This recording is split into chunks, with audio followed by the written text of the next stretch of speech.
তৈরি করে টাঙিয়ে দেয় যে দিদির নামের পাশে আপনার নাম, কতটা গর্ববোধ করবেন।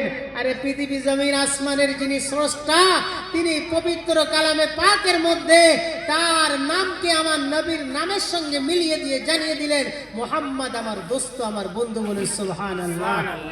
আরো অনেক কিছু তারতম্য আছে।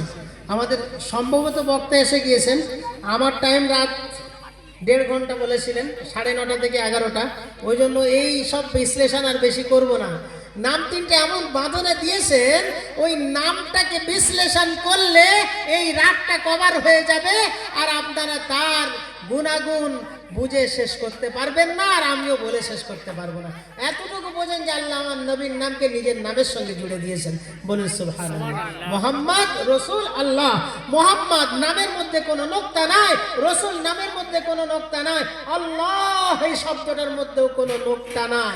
আমার আল্লাহ বলেন, দেখো আমি আমার হাবিবকে কিভাবে ভালোবাসি, দেখো আমার হাবিবের নামের সঙ্গে আমার নামকে কিভাবে ম্যাচিং করেছি, দেখো।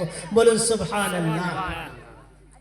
তাহলে 4 জায়গায় মুহাম্মাদের নাম হলো, মুহাম্মদ সাল্লাল্লাহু আলাইহি সাল্লামের নাম কোরআনে উল্লেখ হয়েছে স্পষ্ট। আর এক জায়গায় আমার নবীর আসল যে সত্তাগত নাম মা রেখেছিলেন, সেই নামটা হচ্ছে আহমদ। কোরআন শরীফের 28 পারার সূরা সফের মধ্যে আল্লাহ এই আয়াতের মধ্যে সেই নামটা উল্লেখ করেছেন।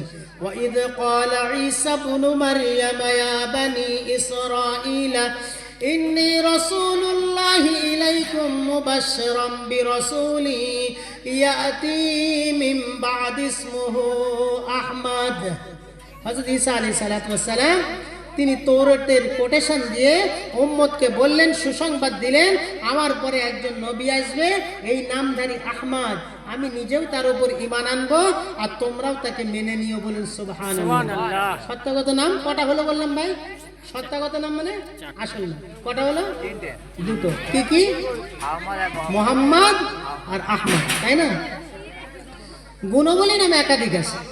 কত আছে? কেউ 101টা বলেছে, আর 101টা কাউন্ট করা হয়েছে, কিন্তু 101টার বাইরে যেন কত আছে আল্লাহু আলাম, একমাত্র আল্লাহ জানেন।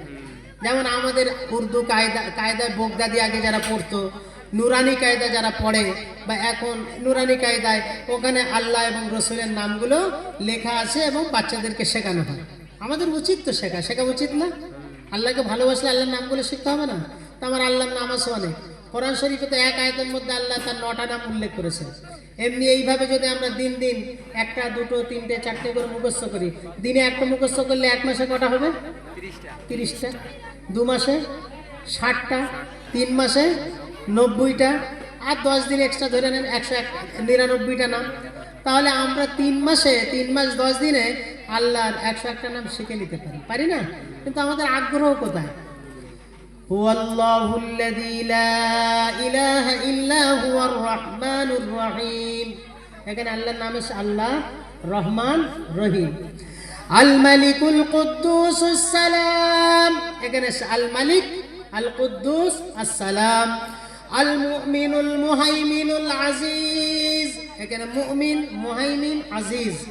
তারপরে আসছে আল জাব্বারুল মুতাকাব্বির, জাব্বার এসছে, মুতাকাব্বির এসছে। আল খালিকুল বারিউল মুসাউবিরু লাহুল আসমাউল হুসনা। 28 পারা সূরা হাশরের আয়াতে আল্লাহ নিজের এত কটা নাম এক আয়াতের মধ্যে উল্লেখ করেছেন, 9টা নাম। আর এমনি যদি আমরা সিরিয়ালি বলতে যাই, তাহলে আল্লাহু হুয়ার রহমানুর রহিম, আল মালিকুল কুদ্দুসুস সালামুল মুমিনুল মুহাইমিনুল আজিজুল জাব্বারুল মুতাকাব্বিরুল خالق البارئ المصور الغفار القهار الوهاب الرزاق الفتاح العليم القابض الباسط الخافض الرافع المعز المذل السميع البصير الحكيم العدل الحكم العدل اللطيف الخبير الحليم العظيم الغفور الشكور العلي الكبير الحفيظ المقيت الحسيب الجليل الكريم الرقيب المجيب الواسع الودود المجيد الباعث الشهيد الحق الوكيل القوي المتين المحسن المبدئ المعيد المحيي المميت الحي القيوم الواجد الماجد الواحد الأحد الصمد القادر المقتدر المقدم المؤخر الأول الآخر الظاهر الباطن الوالي المتعالي البر التواب المنتقم العفو المالك الملك ذو الجلال والإكرام। এগুলো কি শুধু কপিকে মুখস্থ করার জন্য আল্লাহ পৃথিবীতে পাঠিয়েছেন? না ভাই, এগুলো আমাদের সব মুসলমানদেরকে মুখস্থ করতে হবে। করতে হবে কি করতে হবে না? কমপক্ষে রিডিং পড়াটা তো শিখতে হবে না? আমি একটা আপনাদেরকে এর ফজিলত বলি। যখন এই নামগুলো পড়ে কোনো দোয়া করবেন, ও দোয়া কবুল হবেই হবে, বলুন সুবহানাল্লাহ। আমি একটু গদরাটা পড়লাম, আপনারা বুঝতে পারলেন না, কিন্তু আপনাদেরকে উচিত দৈনিক আগ্রহ নিয়ে এইগুলো মুখস্থ করা। যখন মুখস্থ করবেন, রাস্তাঘাটে চলতে চলতে পড়তে পারবেন। আচ্ছা, মুখস্থ করতে পারেননি, দেখে দেখে পড়াটা অভ্যেস করে নিন। একদিন মন হয়েছে যে আমি আজকে আল্লাহর কাছে খুব খালি অন্তরে দোয়া করব, আমার দোয়াটা যেন কবুল হয়। হাদিসে গ্যারান্টি দেওয়া হয়েছে, আল্লাহর এই নামগুলো পড়ে দোয়া করলে দোয়া কবুল হবেই হবে, বলুন সুবহানাল্লাহ। আমার মা বোনেরা করবেন। অনেক সমস্যায় থাকেন আপনারা, স্বামী একটু বিগড়ে গেলেই চিন্তায় আর মাথা ঠিক থাকে না। আরে মা বোনেরা এত বোকা, এ শুধু যায় তাবিজালার বাড়ি। আর তাবিজালার বাড়ি গেলে তাবিজালারা কি করবে বলুন তো দেখি? আপনি তাবিজালার বাড়ি অকারণে যাবেন? আপনার